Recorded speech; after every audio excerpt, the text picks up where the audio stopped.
Chelsea and I'm one of the school provisions and I'm going to be plaiting Taz's tail.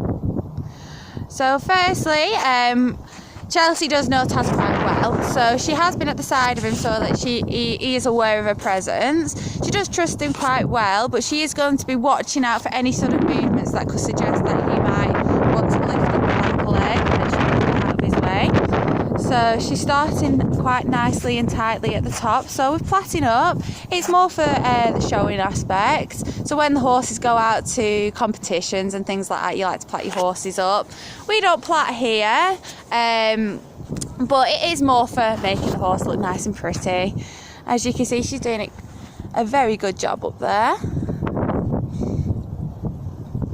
So we have washed his tail and shampooed and conditioned it so that it's all nice and loosened up, because we don't want to be coming straight in with that mane and tail because it could fray the tail.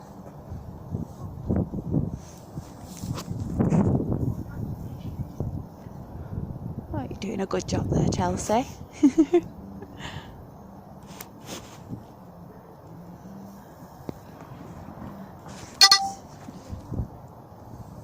So tell me what you're doing there.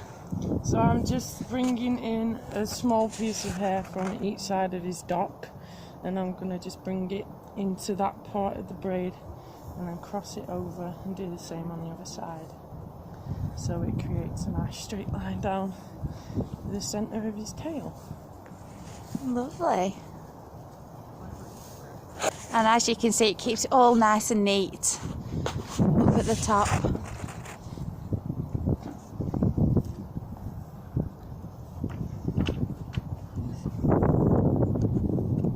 Super.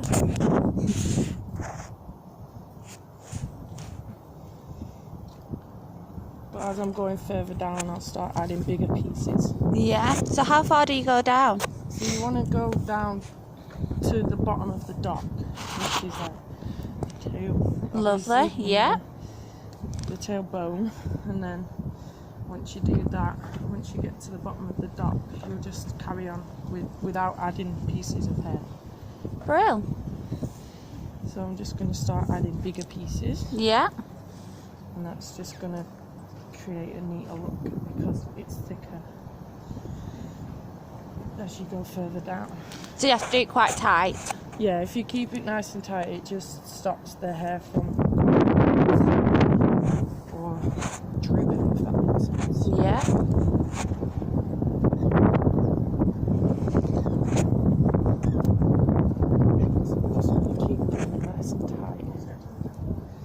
But not too tight where you can't obviously move.